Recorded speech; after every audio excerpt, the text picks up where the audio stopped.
Senate निवडणुकीत युवा सेनेची जोरदार मुसंडी, 10 पैकी 8 जागांवर युवा सेनेचा दणदणीत विजय।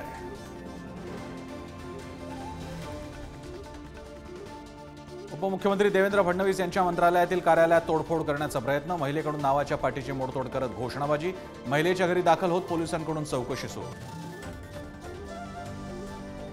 मंत्रालयात तोडफोड करणाऱ्या महिलेच्या दादरमधील घरी पोलिसांकडून चौकशी, महिलेचं मानसिक संतुलन बिघडलं असल्याची माहिती, सोसायटीमधील धिंगाण्यानं महिलेचे आणखी काही व्हिडिओ समोर।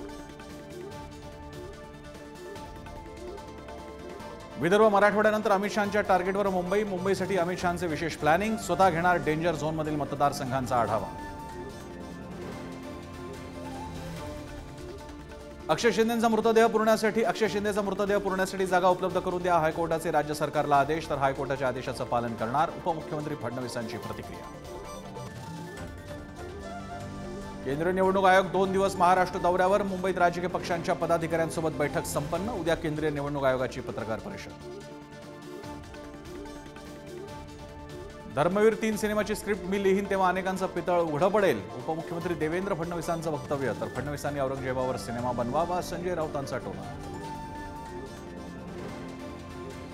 पावसामुळे पुणे मेट्रोचं उद्घाटन लांबल्यानं मविया आक्रमक, मवियाकडून मेट्रोचं उद्घाटन करण्याचा प्रयत्न, 29 सप्टेंबरला लोकार्पण करणार, अधिकाऱ्यांच्या आश्वासनानंतर मवियाचं आंदोलन मागे। एसटी प्रवर्गाचा लाभ मिळवण्यासाठी नागपुरात आदिवासी गोंड गोवारी समाजाचा मोर्चा, पोलीस आणि आंदोलकांमध्ये झटापट, पोलिसांनी आंदोलकांना घेतलं ताब्यात।